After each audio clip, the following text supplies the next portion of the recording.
Kita sudah sampai di stasiun kereta di Izmir. Kali ini kita menginap di Lagora Old Town Hotel Izmir. Dan di vlog kali ini kita pertama kali akan membahas sedikit tentang kota Izmir.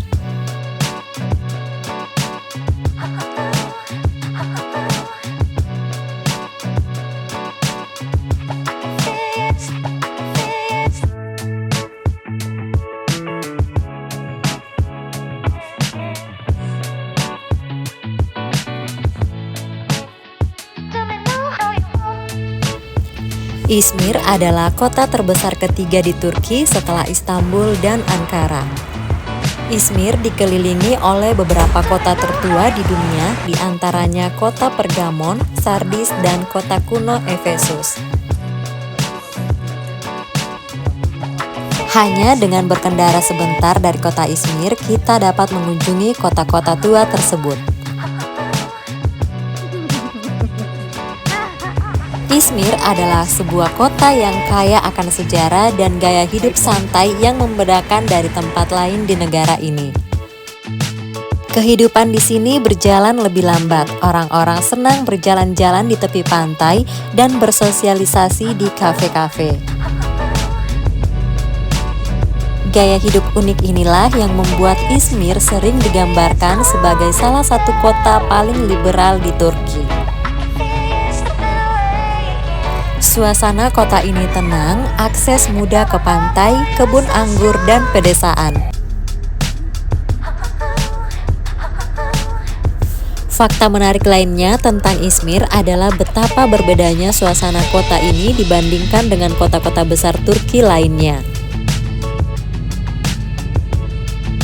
Warga setempat sering bercanda bahwa Izmir sama sekali tidak terasa seperti Turki, melainkan seperti kota Mediterania di Eropa. Aturan berpakaian lebih santai, norma sosial lebih liberal, dan kota ini dikenal karena toleransi dan sangat terbuka terhadap budaya luar. Itu adalah pembahasan sedikit tentang kota Izmir. Nah, sekarang kita dalam perjalanan ke Selçuk, kota kecil terdekat dari Efesus. Destinasi yang akan kita kunjungi adalah House of the Virgin Mary dan kota Efesus yang letaknya sangat berdekatan. Kita sudah sampai di stasiun kereta Selçuk, dan dari Selçuk kita rental mobil untuk mengunjungi dua destinasi.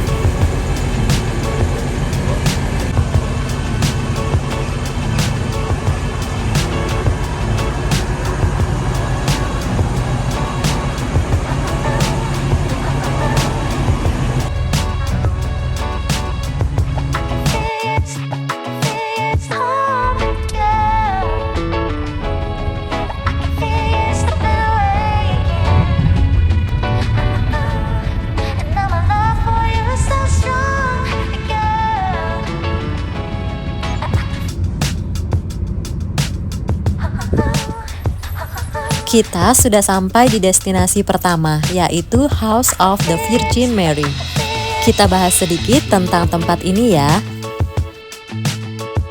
Rumah Perawan Maria atau House of the Virgin Mary adalah tempat ziarah umat Katolik dan Muslim yang terletak di Gunung Koresos dekat Efesus, Turki. Diyakini sebagai tempat Bunda Maria dibawa oleh Rasul Yohanes untuk menghabiskan tahun-tahun terakhirnya di sini.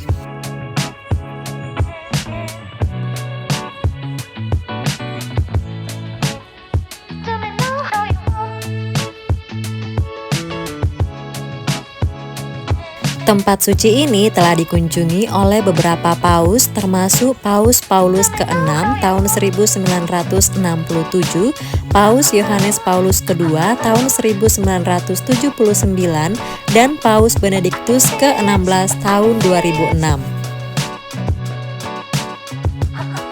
Situs ini yang ditemukan kembali pada abad ke-19 berdasarkan penglihatan biarawati Jerman Anne Catherine Emmerich.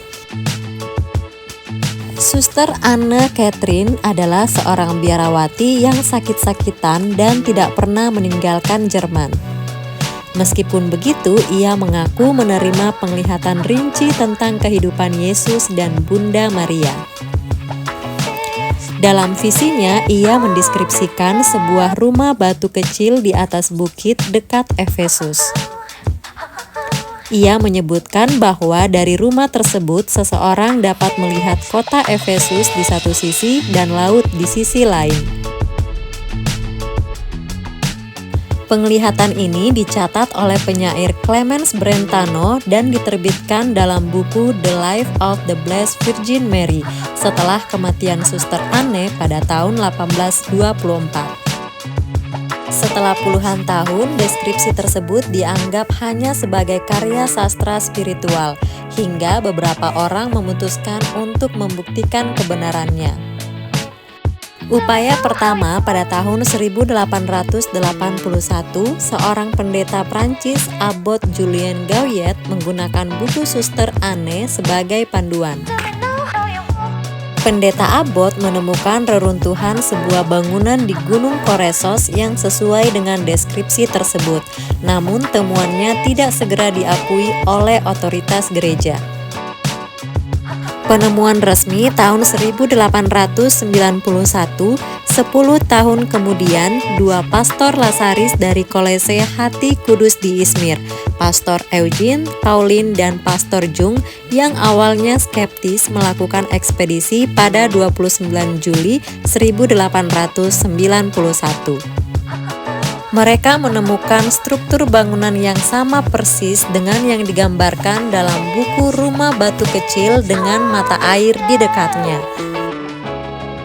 Setelah ditemukan, beberapa faktor memperkuat keyakinan bahwa situs tersebut asli. Bukti pendukung yaitu tradisi lokal penduduk desa Ortodoks di desa Sirince tidak jauh dari tempat ini ternyata telah lama memiliki tradisi berziarah ke reruntuhan tersebut setiap tanggal 15 Agustus. Tanggal 15 Agustus adalah hari raya Maria diangkat ke surga yang mereka sebut sebagai Panaya Kapulu atau pintu Bunda Suci. Pembuktian yang kedua yaitu penelitian arkeologi dan arsitektur yang menunjukkan bahwa meskipun struktur atas berasal dari abad ke-6, fondasi bangunan tersebut berasal dari abad ke-1 Masehi, zaman yang sesuai dengan masa hidup Bunda Maria. Meskipun gereja Katolik tidak pernah memberikan pernyataan resmi mengenai keaslian fisik rumah tersebut, Paus Leo ke-13 menetapkannya sebagai tempat ziarah resmi pada tahun 1896. Kapel ini merupakan konstruksi bangunan yang sudah runtuh dan dibangun kembali, bangunan batu sederhana yang berisi altar dengan patung Bunda Maria. Mata air suci terdapat keran di luar di mana pengunjung dapat mengambil air yang dianggap suci.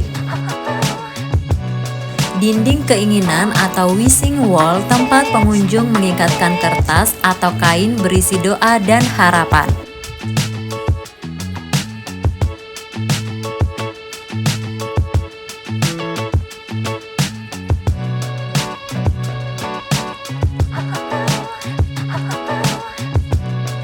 Situs ini sekarang dikelola oleh Meriam Anna Evi atau situs resmi dan menjadi simbol harmoni antara umat Kristiani dan Muslim yang sama-sama menghormati sosok Maria.